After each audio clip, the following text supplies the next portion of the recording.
இன்றைக்கி நம்ம சேனக்கிழங்கு பொரியல் எப்படி செய்கிறது அப்படின்னு பார்க்கலாம். இது வந்து நம்ம சாதத்தோடு சாப்பிட்றதுக்கு ரொம்ப நல்லாயிருக்கும். இது வந்து நல்லா டேஸ்ட்டாக கிறிஸ்பாக இருக்கிறதுனால கிட்ஸுக்கு வந்து கண்டிப்பாக ரொம்ப பிடிக்கும். ஸோ இதை வந்து நீங்கள் வீட்டில் ட்ரை பண்ணி பாருங்கள்.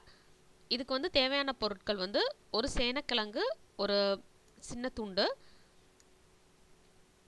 இது வந்துட்டு நம்ம கட் பண்ணோம் அப்படின்னா ஒரு 2 கப்ஸ் வரும். அந்த அளவுக்கு நீங்கள் எடுத்துக்கோங்க.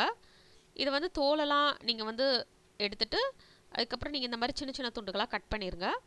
அதுக்கப்புறம் நீங்கள் வந்து 1/4 கப் தயிர் ஊற்றிட்டு 2 டீஸ்பூன் வத்தல் தூள் ஆட் பண்ணிவிட்டு தேவையான அளவு உப்பு ஆட் பண்ணிவிட்டு நல்லா மிக்ஸ் பண்ணுங்கள். மிக்ஸ் பண்ணிவிட்டு நல்லா அப்படியே வச்சுருங்க. மேரினேட் பண்ணிவிட்டு ஒரு 30 மினிட்ஸ் வச்சுருங்க. அப்போ தான் நல்லா அந்த மசாலா அந்த தயிரெல்லாம் அதுக்குள்ளே இறங்கும். அப்போ அந்த ஃப்ளேவர் அந்த டேஸ்ட்லாம் வந்துட்டு ரொம்பவே நல்லாயிருக்கும். ஸோ நீங்கள் வந்துட்டு வெயில் இருந்தால் நீங்கள் வெயிலில் ஒரு 30 மினிட்ஸ் வைங்க. இல்லைனா நம்ம வீட்டுக்குள்ளே ஃபேனில் கூட ஒரு 30 மினிட்ஸ் வச்சா போதும். அந்த நல்லா மேரினேட் ஆனதுக்கப்புறம் நம்ம வந்துட்டு அதை ஷாலோ ஃப்ரை பண்ணிடலாம்.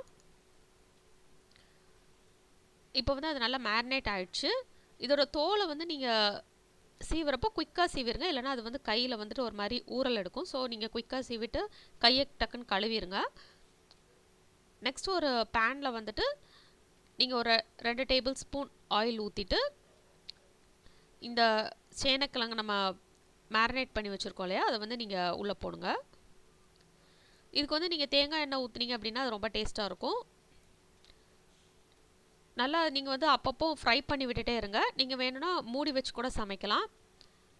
கொஞ்ச நேரம் நீங்கள் மூடி வச்சுட்டு அதுக்கப்புறம் நீங்கள் நல்லா அப்படி கிளறிட்டே இருந்தீங்க அப்படின்னா அது வந்து நல்லா கிறிஸ்பாயிரும். ஸோ இப்போ நம்மளோட சேனக்கிழங்கு பொரியல் வந்து ரெடி. இதை வந்து சாதத்தோடு வச்சு சாப்பிட நல்லாயிருக்கும். நீங்கள் வந்து இதை கண்டிப்பாக வீட்டில் ட்ரை பண்ணி பாருங்கள்.